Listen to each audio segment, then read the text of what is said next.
Tết này ăn gì? Miền Bắc đón Tết trong thời tiết giá rét, mâm cỗ đa dạng, cầu kỳ và mang đậm tính truyền thống. Mâm cỗ Tết Bắc là sự phối hợp hài hòa, tinh tế giữa món nước và món khô, giữa thịt và rau. Một mâm có 8 món, gồm 4 bát và 4 đĩa, được bày lên mâm gỗ hoặc mâm đồng, cùng với bát chết yêu và đĩa cây mai. Số 4 tượng trưng cho tứ trụ, 4 mùa và 4 phương, đồng thời tạo cảm giác vuông vắn, cân đối, đầy đặn và vững chãi. Đầu tiên là món canh bóng thả. Không phải thả bóng mừng U23 vào bát canh đâu. Bóng này là cái bì heo, cái da lợn, được nướng cho nở phồng như cái bong bóng thả trên mặt canh. Da heo làm bóng được lọc rất kỹ nên chỉ có một tí chất béo bão hòa và cholesterol thôi, nhưng vẫn nên chịu khó ăn kèm với nấm hương, cà rốt, su hào, hoa lơ trong canh, chứ đừng nhằm mỗi bóng mà gắp, kẻo tích tiểu thành đại nhé. Tiếp theo là món mọc nấm thả. Xưa kia được nấu cùng với mực khô, nay có người không còn nấu bát này nữa mà nấu chung mọc với canh bóng luôn. Món thứ ba là món chân giò hầm với măng lưỡi. Măng lưỡi là một loại măng khô, miếng dày và giòn. Măng chứa khá nhiều chất khoáng quan trọng về cơ thể và chất xơ, giúp hỗ trợ cho hệ tiêu hóa. Cuối cùng là một bát miến gà nấu với nấm hương, mộc nhĩ và lòng. 4 đĩa ngày xưa sẽ bao gồm thịt gà luộc, thịt lợn, giò lụa, chả quế.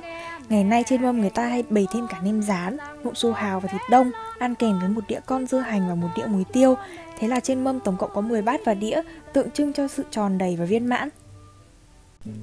Do khí hậu quanh năm khắc nghiệt nên mâm cỗ của người miền Trung giản dị, yếu tố bảo quản được chú trọng hàng đầu. Các món ăn được chia ra và sắp trên từng đĩa nhỏ, mỗi thứ một ít, bày ra trên mâm tròn như một cách thể hiện sự chắt chiu và san sẻ. Vì yếu tố lưu trữ được chú trọng nên đa phần các món ăn được sử dụng nhiều muối khi chế biến để có thể giữ được lâu hơn.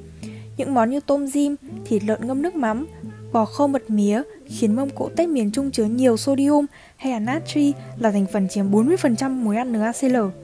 Sodium rất cần thiết cho cơ thể, cơ mà ăn nhiều quá thì lại có thể gây tăng huyết áp và áp lực cho tim mạch. May là những món này rất là mặn nên là mọi người cũng không ăn được quá nhiều. Dù thế nhưng vẫn phải vui có chừng, dừng đúng lúc với những món mà nhiều mắm muối, xì dầu như thế này, đặc biệt là các đồng chí có tiền sử về bệnh tim. Một phần quan trọng khác của mâm cỗ Tết miền Trung là các món cuốn đặc trưng trong văn hóa ẩm thực, cuốn thịt luộc, nem lụi cuốn bánh tráng, ram cuốn.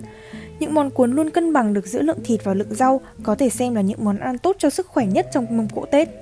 Ngoài ra còn có tôm chua, bánh tổ, giá xào nham, nem chua, giò bò tiêu sọ nữa. Trong khi miền Bắc lạnh vớ lờ, miền Trung khí hậu thì khắc nghiệt, thì miền Nam lại may mắn đón Tết với một khí hậu ấm áp. Vốn là vùng đất có nhiều sản vật trù phú, thời tiết thì thuận lợi cho muôn loài phát triển, thế nên mâm cơm ngày Tết của miền Nam rất là đầy đặn, phong phú. Xưa kia miền Nam lại còn là vùng đất của dân di cư, thế nên cỗ Tết ở đây ít nặng về nghi thức như ở miền Bắc. Món thứ nhất là canh mướp đắng, khổ qua nhồi thịt. Theo dân gian thì khổ qua tượng trưng cho cái khổ của năm cũ qua đi, nhường chỗ cho những điều tốt đẹp của năm mới đến. Tiếp theo là một món ăn không thể thiếu, thịt kho hột vịt. Chính là thịt ba dọn kho với trứng vịt và nước dừa xiêm. Món ăn đạt chuẩn là phải có miếng thịt mềm mà không được nát. Món này thì ăn kèm với dưa giá cải chua. Ngoài ra mâm cỗ Tết miền Nam còn có gỏi ngó sen này, tai heo ngâm giấm, tôm khô củ kiệu, lạp xưởng, chả giò. Hay nhỉ, món nem ở ba miền cũng có các cách chế biến khác nhau. Miền Bắc thì là nem rán, miền Trung thì là giam cuốn hoặc là nem cuốn, còn miền Nam thì là chả giò. Cỗ Tết miền nào cũng có ít nhất 1 hoặc 2 đĩa món chua. Nguyên liệu thì tùy theo khẩu vị và thói quen của từng miền. Miền Bắc thì có dưa hành, miền Trung thì dưa món, miền Nam cũng có dưa món, củ kiệu, củ cải ngâm nước mắm. Các món đồ chua hay lên men nói chung đều chứa nhiều enzyme, vitamin và chất lợi khuẩn, hoa hậu thân thiện với hệ tiêu hóa. Vừa mới nạp một đống nào là tinh bột với đạm với chất béo ở bên trên kia kìa. Ôi nhưng mà nhiều thế, nhưng mà cái thiếu cái gì nhỉ? Mẹ ơi, bánh chưng đâu?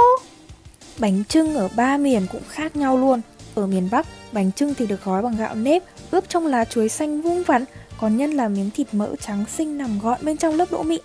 Bánh chưng tượng trưng cho đất, khoanh giò tượng trưng cho trời. Hai món này thể hiện sự hòa hợp, cân bằng giữa trời đất và con người. Người ta quan niệm âm dương có cân bằng thì gia chủ mới mạnh khỏe, con cháu ngoan hiền, làm ăn phát đạt. Ở miền Trung và miền Nam, bánh chưng được thay bằng bánh tét với hình dạng dài này này. Bánh tét ở miền Trung thì được gói chặt, nhân ít đậu xanh hơn, còn ở miền Nam đa dạng hơn miền Trung về cả vỏ lẫn nhân. Phần nếp ở bên ngoài có khi được trộn cùng lẫn với cả dừa nạm, có khi là đậu đen hoặc là hạt điều, lá cẩm, lá dứa gì đấy, tạo ra nhiều màu sắc khác nhau. Phần nhân thì ngoài đậu xanh với cả mỡ còn có nhân ngọt như chuối, nhân thập cẩm, nhân đậu xanh trứng muối.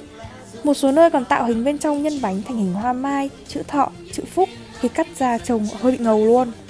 phổ biến nhất vẫn là bánh tét nhân đậu xanh với thịt mỡ và lòng đỏ trứng muối. Nhưng mà nói nhỏ nhá, khi ăn cùng một bát, hạt cơm nếp dẻo, dính, thế nên là vô tình bị nén xuống, thế còn hạt cơm tẻ lại rời rạc. Vậy nên ăn bánh chưng hay bánh tét thì dễ nạp nhiều tinh bột hơn là ăn cơm. Càng thêm topping nhân thì càng thêm bổ dưỡng. Mỗi tội là thiếu rau, nói cách khác là thiếu chất xơ và vitamin. Thế nên vui xuân tin bánh chưng trộm vía tính toán một tí mà tém lại để còn ăn thêm rau nhá. Ui dồi ôi khiếp, ăn xong mấy món mặn rồi no quá. Chuẩn bị ăn tiếp tráng miệng nhá. Thế chưa hết à? Ngày xưa đến tận bây giờ cứ nhắc đến Tết là nhắc đến mùa mứt. Ăn được cái gì ngâm với đường là thành mứt hết. Ngày nay thì còn có thêm các loại bánh kẹo, các loại hạt. Truyền thống thì có hạt bí, hạt dưa. Xịn thì có hạt điều, hạt dẻ cười. Hộp mứt ở miền Bắc có kẹo lạc, mứt dừa, mứt gừng, mứt sen. Miền Trung có bánh đậu xanh nặn thành hình trái cây, mứt quất nguyên quả, mứt bát bỉu. Miền Nam ngoài các loại mứt trái cây ra còn có kẹo chuối, kẹo thèo lèo, mứt me và cơm rượu. Ui, toàn đường ở đường. Thế bây giờ không ăn đường tinh luyện nữa, ăn đường tự nhiên từ hoa quả nhé. Để xem hạ lễ mông ngũ quả ba miền có gì nào. Mông ngũ quả miền Bắc thì không thể thiếu được chuối, Phật thủ và bưởi. Cách trình bày truyền thống là chuối ở dưới cùng, đỡ lấy toàn bộ các quả khác. Chính giữa là một quả bưởi hoặc là một quả Phật thủ màu vàng. Những chỗ còn lại trái xen thêm cả quýt vàng này, táo xanh này, quất hoặc là những quả ớt chín đỏ. Miền Trung thì hầu như không kiêng loại quả nào cả vì tên gọi hay là hương vị của chúng. Miễn là trên mâm phải có nhiều màu sắc, tươi ngon, có sẵn theo mùa. Thông thường thì là các loại quả đắt tiền và được sắp xếp rất là cầu kỳ. Mâm ngũ quả thường được sắp xếp theo hình tháp hoặc là hình long phụng với cặp dưa đặt ở hai bên. Ngoài ra còn có rất nhiều loại hoa quả của quê hương được sắp theo ở bên cạnh. Cầu sung vừa đủ xài. Người miền Nam chuộng 5 loại quả là mãng cầu, dừa, đu đủ, xoài và sung. 3 loại quả có hình dáng to béo là đu đủ, dừa và xoài thì được đặt lên mâm trước để lấy thế. Sau đó bày những quả khác chèn lên trên để tạo thành hình một ngọn tháp. Bùm! Ôi cầu kỳ thật, từng mâm từng món đều được gửi gắm ý nghĩa riêng, từ khâu chọn nguyên liệu cho tới cách trình bày, như cái cách mà thế hệ ông bà cụ kỵ của chúng mình gửi gắm tình yêu thương cho con cháu chát chút chít vào dịp năm hết Tết đến, gia đình sum vầy. Và thời khắc đặc biệt này của năm, Lộc xin nhường lại việc nấu ăn cho các bạn và xin chúc các bạn có một mùa Tết dồi dào sức khỏe với những bí kíp ăn uống luôn đúng như sau. 1. Ăn nhiều rau, các loại hạt, hoa quả tươi để cơ thể có thể có đủ chất. 2. Hạn chế ăn các món cho thêm đường tinh luyện vào như mứt vì vừa ít dưỡng chất vừa dễ gây tăng cân. 3. Chịu khó ăn dưa muối để giúp hệ tiêu hóa đỡ vất vả. 4. Nhớ để ý cân đối mắm muối, chúng nó chê mình nhạt thì mình chửi lại chúng nó thừa sodium, không phải sợ nhá. Vậy thế thôi ạ. Chúc các bạn ăn Tết vui vẻ. Lộc cũng chuẩn bị gói ghém về quê ăn Tết với gia đình đây.